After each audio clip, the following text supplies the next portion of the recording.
Salamat po, Panginoon, sa pag-aaral na ito.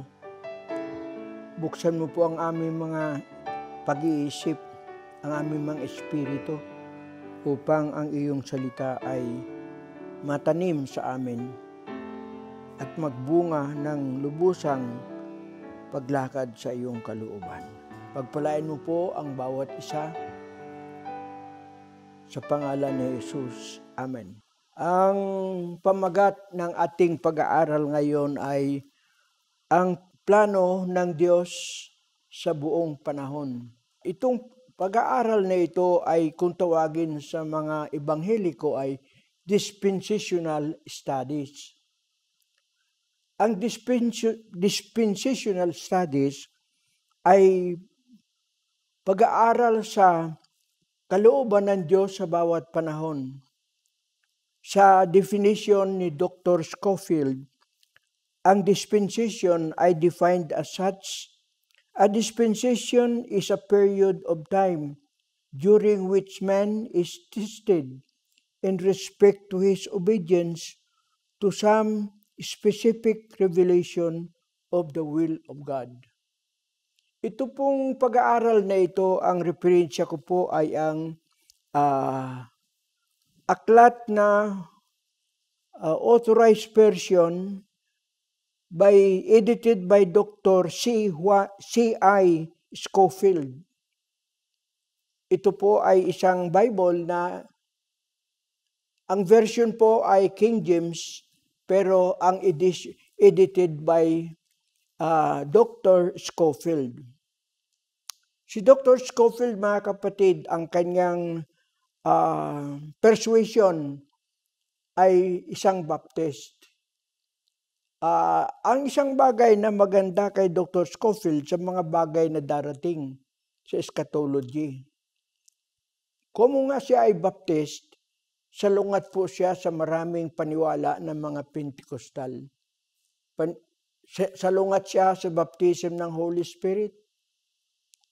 Ang stand ng mga Baptist sa baptism ng Holy Spirit ay sa demonyo. Pero sa ibang mga guides sa Bible study, napakaganda itong King James Scofield edited by Dr. Scofield. Sa katunayan, ito ang kauna-unahan kong Bible sa English.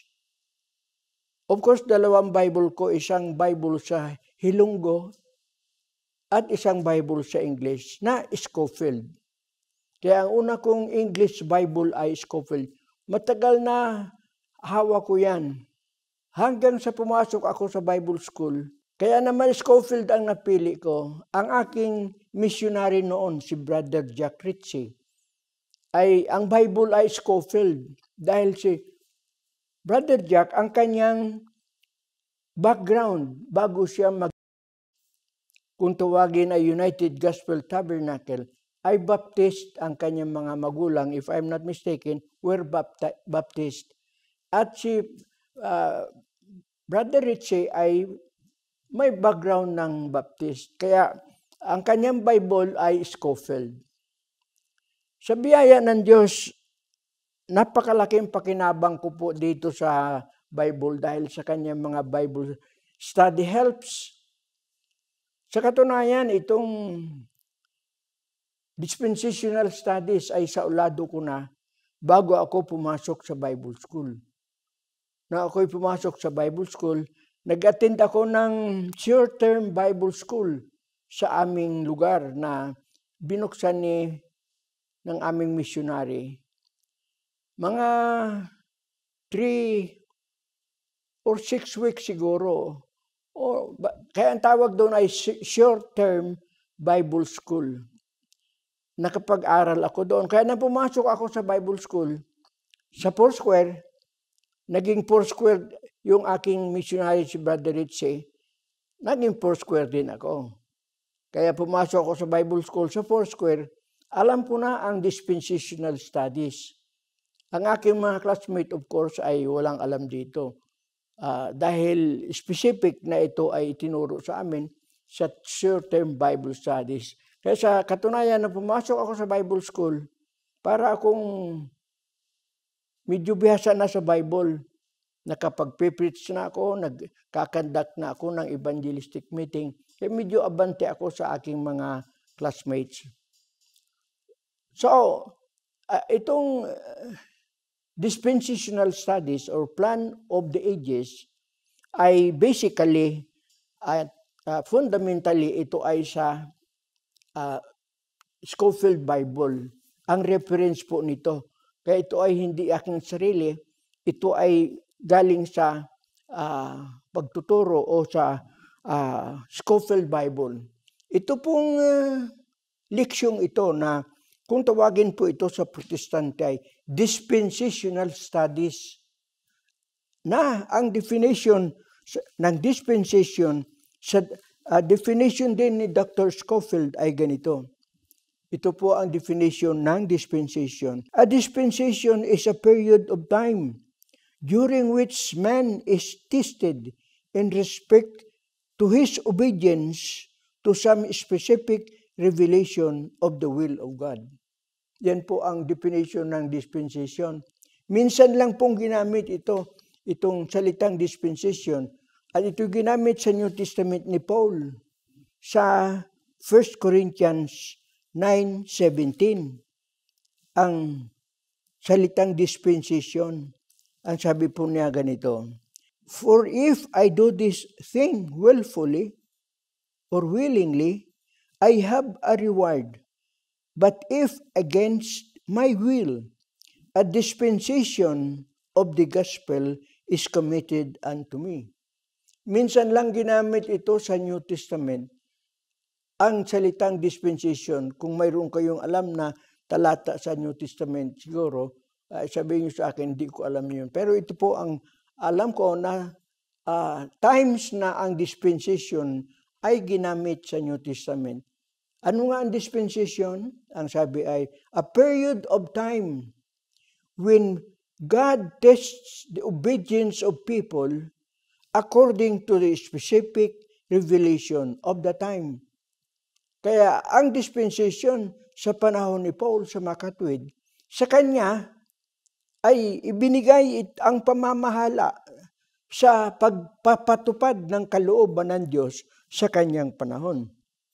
Kaya ito po ang dispensation. Ngayon, according kay Dr. Scofield, ang buong panahon po mula ng creation hanggang sa millennium ay mayroong 7 dispensation. Sa makatwid, mahabang pag-aaral ito, pero pipilitin nating matapos ngayon para sa ibang panahon na ibang ating mga pag-aralan. Okay, so kung tawagin po ito, kayong mga lumang-luma na membro ng PMCC, naalala ninyo nung ang ating kapilya ay doon sa kabila, yung lumang-luma, ito pong chart nitong dispensational studies, mahaba po ito, naka-graft sa side at saka, sa side naka-graft ito. At yung sa inyo ng mga dating membro ng PMCC, siguro matatandaan, pero wala na yatang matandaan akong membro noon. Lahat ay wala na, tinawag na sila ng Panginoon. Ako na lang natitira. Pero tandang-tanda ko, dahil una, ay dati kong alam yun, nang ako ay lumipat sa PMCC Fort Watts. Sa ulado ko na yung dispensational. Itinuturo ko na yan. But anyway, ang dispensational studies ay 7.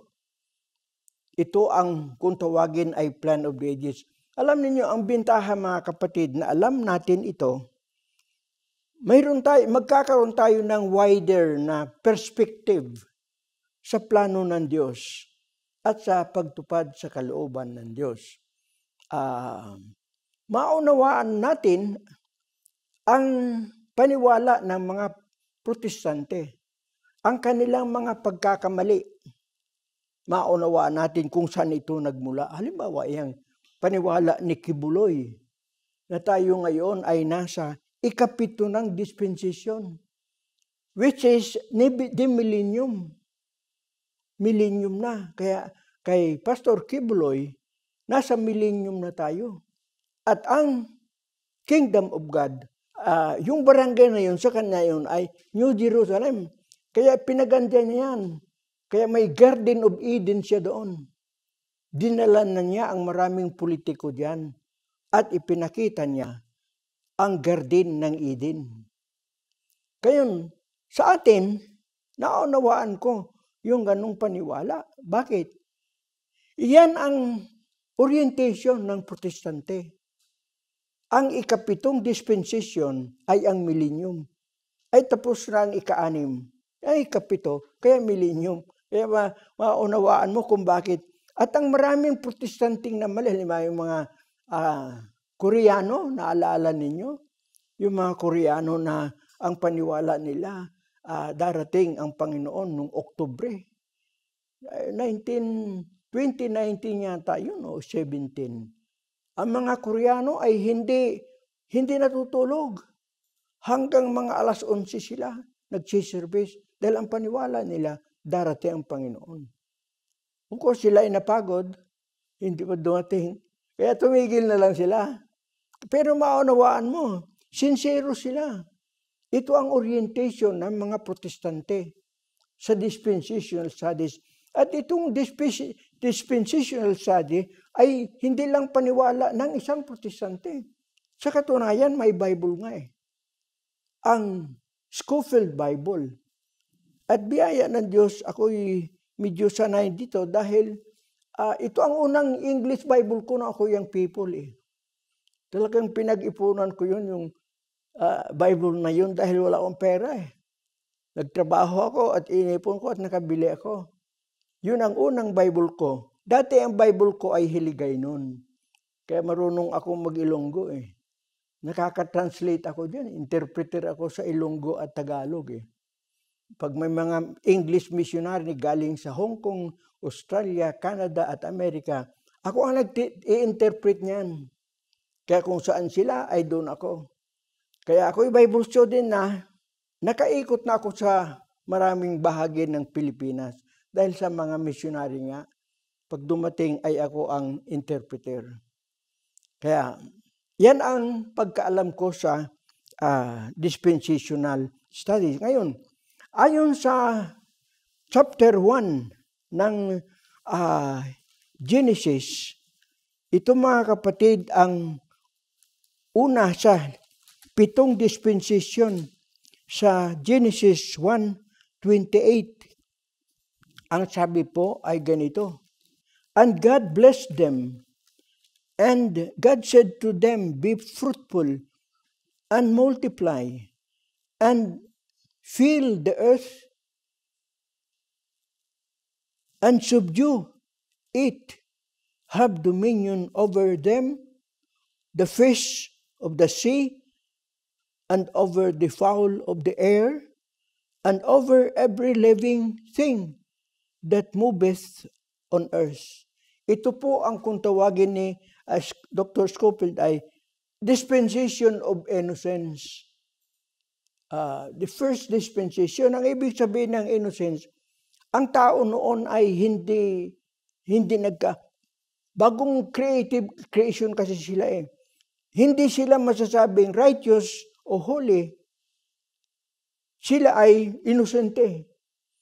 Walang muwang, walang malay. Kaya ang tawag sa kanila ay the dispensation of innocence. Ang tao ay walang kasalanan, nilikha ng Diyos ang tao na marunong, hindi gaya ng sinasabi sa kasaysayan ng secular, na ang unang tao ay hindi marunong magsalita. Sa katunayan, napakarunong na ang tao na sa kanya ipinaubaya ng Diyos ang pagpangalan.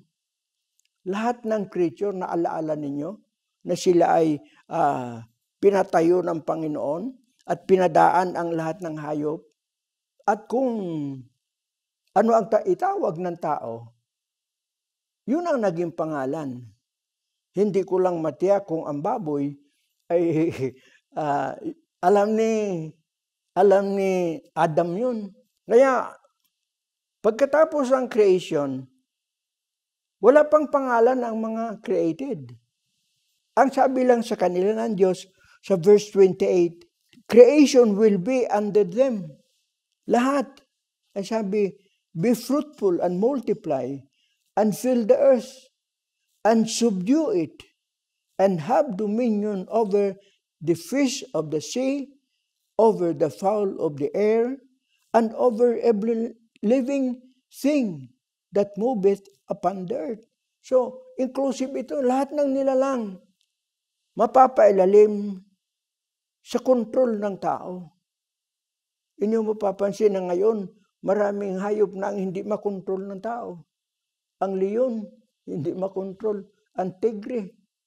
Pero there was a time, ang mga ahas, there was a time when sunod sila sa tao, under the authority siya ng tao.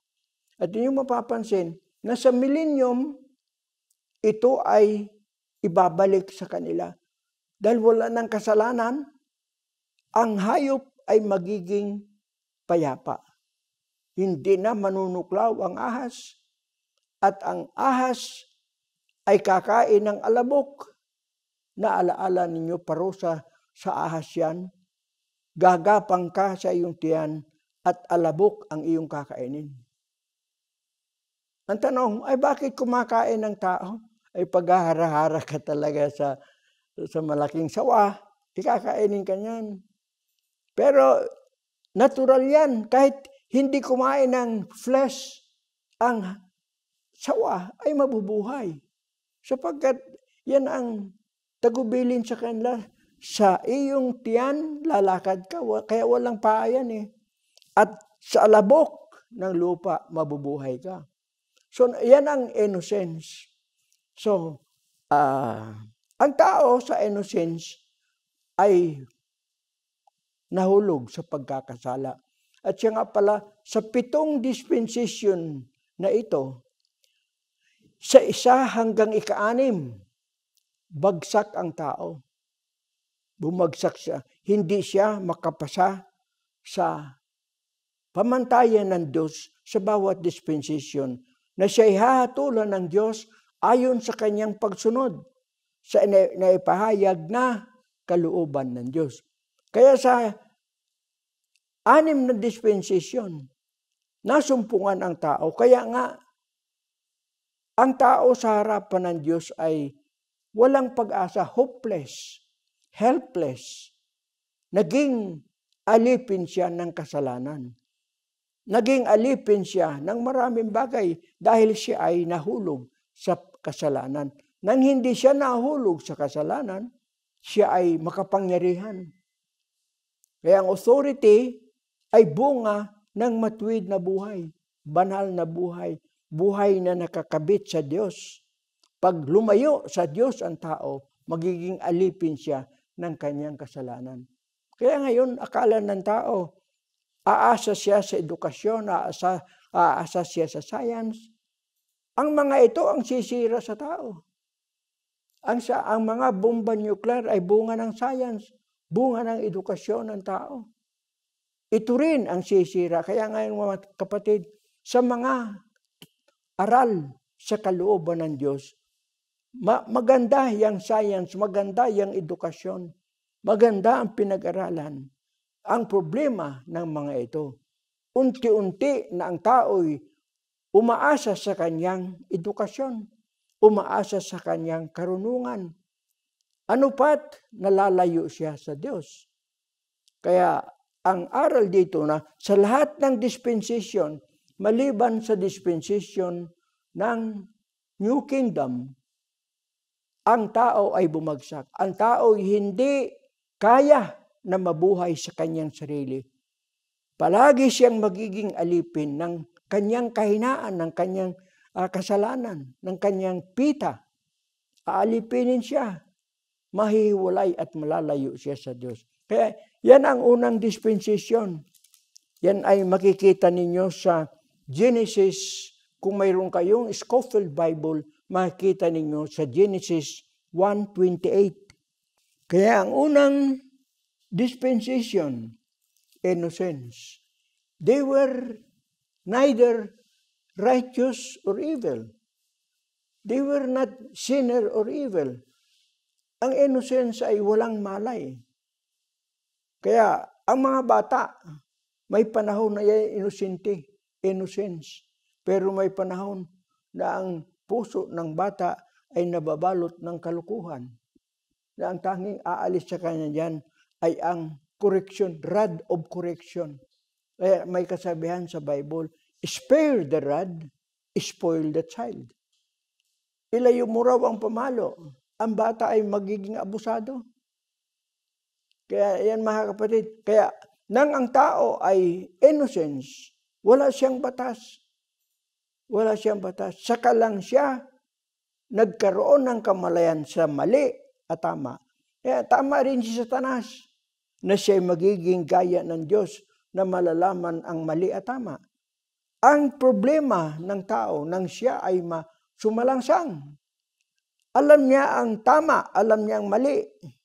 Hindi niya alam kung paanong isasagawa ang tama at iiwasan ang mali. Yan ang problema ng tao.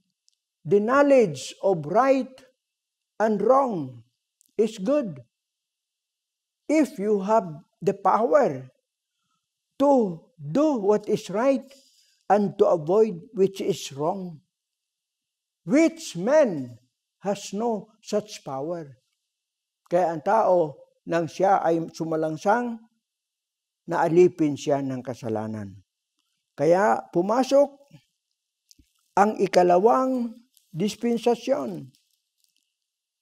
Ang dispensasyon ng conscience, budhi. Alamin po natin na ang conscience ay napakahalagang bahagi ng tao. Sabi ng mga theologians, ang conscience ay ang boses ng Diyos sa tao. It is the inner voice that connects man to God. Sa pamagitan ng conscience, alam niya ang mali, alam niya ang tama. Yun nga lang, he do not have the power to do what is right and to avoid evil. Naging alipin siya. Kaya sa Biblia, ang tao ay naging alipin. Itinuturo na ang Panginoon niya ay hindi ng Diyos ang kasalanan. Sapagkat sabi ng banal na kasulatan, ang gumagawa ng kasalanan ay alipin ng kasalanan. Bakit?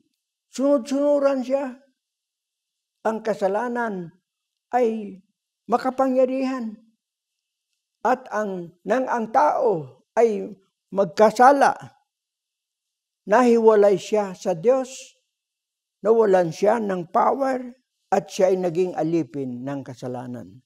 Kaya yan po, kaya nang pumasok ang tao sa tinatawag na conscience, ang ibig sabihin na siya ay walang leader na magsasabi, walang taong magsasabi sa kanya. Ang conscience ay the inner voice of God in man. But again, man becomes weak, inutile to follow the voice of God in him. Yan po ang boses ng Diyos sa tao. Mababasa po natin sa Romans 2:2. Ang conscience na nagdadala sa tao, nagtuturo sa kanya ng mabuti. Boses ito ng Diyos. Sabi sa Romans 2, mula sa verse 12, ang sabi, for as many as have sinned without the law shall also perish without the law. And as many as have sinned in the law shall be judged by the law. For not the hearers of the law are just before God, but the doers of the law shall be justified. Kaya narito ang tanong ay, paano yung taong hindi nakasunod ng utos o hindi nakarinig ng utos? Ang sabi po dito sa Romans, ang Diyos ay naglagay ng boses niya sa tao upang yung sinserong tao, kung gustong sumunod sa Diyos, magagawa niya ito. Ang sabi po ganito, for the Gentiles who have not the law, do by nature the things contained in the law. These, having not the law, are law unto themselves, who show the work of the law written in their hearts, their conscience also bearing witness, and their thoughts, the meanwhile accusing or excusing one another. Kaya narito, ang Diyos ay naglagay ng busis niya sa tao, yan po ang kanyang budhi. Kaya yung tao na hindi nakarinig ng kautusan, kapag mabubuhay siya ayon sa kanyang budhi, ang budhi magsasabi sa kanya, magpapahayag sa kanyang puso, ang tama at ang mali. Ito ang biyaya ng Diyos, ng taong mangmang. Kaya nga ang kabanalan ay hindi bunga sa karunungan o sa pinag-aralan. Maaring marami kang pinag-aralan, subalit malayo ang gawa mo sa mga salita ng Diyos. Pero ang isang mangmang, pag na susundin niya ang tinig ng Diyos sa kanyang puso, na kung tawagin ay budhi, yung kanyang pagsunod sa salita ng budhi sa kanya ay aariin ng Diyos na katwiran. Kaya nga, sabi ng salita ng Diyos, ay paano yung hindi nakarinig ng salita ng Diyos? Ang Diyos ay magkakaroon ng habag sa kanyang kahabagan. Sino yung kanyang kahabagan? Yung sumusunod sa pangloob na boses ng budhi sa kanya. Bagamat wala siyang kautusan, ang budhi ay nagdadala sa kanya sa paggawa ng mga bagay na ayon sa kautusan. Sa Diyos yun ay nakalulugod. Yan po kaya matapos na mahulog ang tao sa innocence, inilagay siya sa gobyerno na ang puno ay ang budhi. Kaya yan ang pangalawang dispensation, ang dispensation ng conscience. Pagpalain mo, Panginoon, ang iyong mga salita. Sana lahat kami ay maging masunurin sa tinig ng Diyos sa aming puso, ang aming budhi. Pahalagahan namin, Panginoon, ang iyong patnubay sa amin. Hanapin namin sa lahat ng bagay. Salamat po. Pagpalain mo po ang bawat isa sa pangalan ni Jesus. Amen. Mobile phones can connect us to our families. Social media can connect us to our community. The internet can connect us to the world. But only the Bible can connect us to God. Grow in the knowledge of the perfect will of God through the preaching of Bishop Arturo Ferriol, committed to biblical clarity and historical accuracy. Watch Bible Connection and be equipped to live according to God's principles. Only here in Life TV. Your life, your TV. Brighten up your day with Life TV's Daytime Channel of Blessings. Oras ng Katotohanan, Monday to Saturday at 8:30. Sure Word from Monday to Thursday, and Home Free Radio on Fridays and Saturdays at 9. The Truth every Monday and Wednesday, and Bible Connection Tuesday and Thursday at 9:30. The Word Today from Monday to Friday at 10. Gospel of Salvation every Monday, Wednesday, and Friday, and the Living Word on Tuesdays and Thursdays at 10:30. Be motivated and inspired straight from God's Word. Tune in on Live TV's Daytime Channel of Blessings and make it a habit.